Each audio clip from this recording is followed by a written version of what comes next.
Manorialism, an essential element of feudal society, was the organizing principle of rural economy that originated in the village system of the late Roman Empire, was widely practiced in medieval Western and parts of Central Europe, and was slowly replaced by the advent of a money-based market economy and new forms of agrarian contract. Manorialism was characterized by the vesting of legal and economic power in a lord of the manor, supported economically from his own direct landholding in a manor, and from the obligatory contributions of a legally subject part of the peasant population under the jurisdiction of himself and his manorial court. These obligations could be payable in several ways: in labor, in kind, or, on rare occasions, in coin. In examining the origins of the monastic cloister, Walter Horn found that, as a manorial entity, the Carolingian monastery differed little from the fabric of a feudal estate, save that the corporate community of men for whose sustenance this organization was maintained consisted of monks who served God in chant and spent much of the time in reading and writing. Manorialism died slowly and piecemeal, along with its most vivid feature in the landscape, the open field system. It outlasted serfdom as it outlasted feudalism. Primarily an economic organization, it could maintain a warrior, but it could equally well maintain a capitalist landlord. It could be self-sufficient, yield produce for the market, or it could yield a money rent. The last feudal dues in France were abolished at the French Revolution. In parts of eastern Germany, the retigate manors of junkers remained until World War II. In Quebec, the last feudal rents were paid in 1970 under the modified provisions of the Seigneurial Dues Abolition Act of 1935. Historical and geographical distribution. The term is most often used with reference to medieval Western Europe. Antecedents of the system can be traced to the rural economy of the later Roman Empire. With a declining birth rate and population, labor was the key factor of production. Successive administrations tried to stabilize the imperial economy by freezing the social structure into place. Sons were to succeed the fathers in the trade, councillors were forbidden to resign, and coloni, the cultivators of land, were not to move from the land they were attached to. The workers of the land were on the way to becoming serfs. Several factors conspired to merge the status of former slaves and former free farmers into a dependent class of such colony. It was possible to be described as servus et colonus, both slave and colonus. Laws of Constantine I around 325 both reinforced the semi-servile status of the colony and limited the right to sue in the courts. The Codex Theodosianus promulgated under Theodosius II extended these restrictions. The legal status of adscripti, bound to the soil, contrasted with barbarian foederati, who were permitted to settle within the imperial boundaries, remaining subject to their own traditional law. The Germanic kingdoms succeeded Roman authority in the West in the 5th century. Roman landlords were often simply replaced by Gothic Germanic ones, with little change to the underlying situation and displacement of populations. The process of rural self-sufficiency was given an abrupt boost in the 8th century, when normal trade in the Mediterranean Sea was disrupted. The thesis put forward by Henry Perrin, while disputed widely, supposes that the Arab conquests forced the medieval economy into even greater ruralization and gave rise to the classic feudal pattern of varying degrees of servile peasantry underpinning a hierarchy of localized power centers. History. The word derives from traditional inherited divisions of the countryside, reassigned as local jurisdictions known as manors or seigneuries, each manor being subject to a lord. usually holding his position in return for undertakings offered to a higher lord. The lord held a manorial court, governed by public law and local custom. Not all territorial seigneurs were secular. Bishops and abbots also held lands that entailed similar obligations. By extension, the word manor is sometimes used in England to mean any home area, a territory in which authority is held, often in a police or criminal context. In the generic plan of a medieval manor from Shepherd's Historical Atlas, the strips of individually worked land in the open field system are immediately apparent. In this plan, the manor house is set slightly apart from the village, but equally often the village grew up around the forecourt of the manor, formerly walled, while the manor lands stretched away outside, as still may be seen at Petworth House.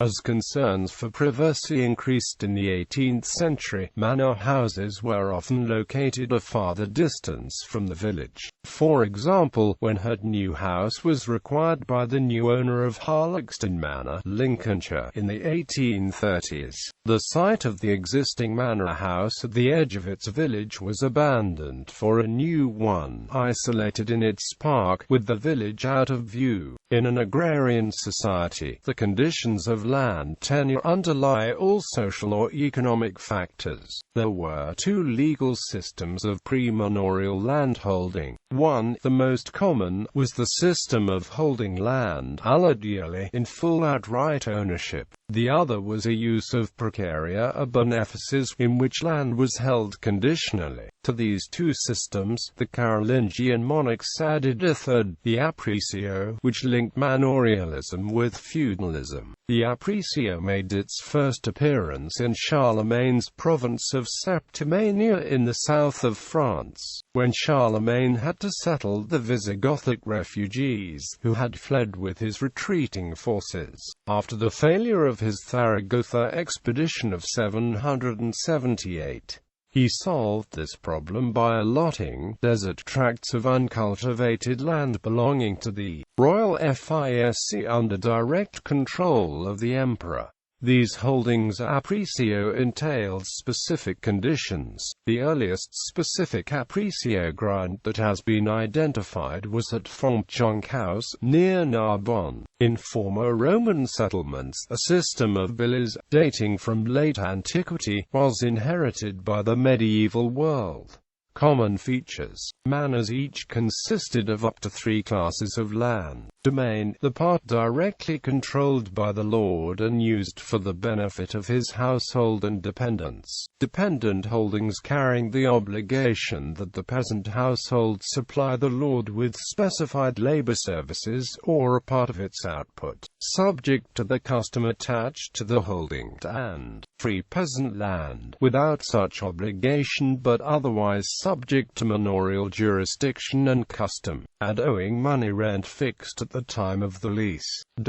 Additional sources of income for the lord included charges for use of his mill, bakery or wine press, or for the right to hunt or to let pigs feed in his woodland, as well as court revenues and single payments on each change of tenant. On the other side of the account, manorial administration involved significant expenses, perhaps a reason why smaller manors tended to rely less on villein tenure. Dependent holdings were held nominally by arrangement of lord and tenant, but tenure became in practice almost universally hereditary, with a payment made to the lord on each succession of another member of the family. Villein land could not be abandoned, at least until demographic and economic circumstances made flight a viable proposition, nor could they be passed to a third party without the lord's permission, and the customary payment. Although not free, villeins were by no means in the same position as slaves.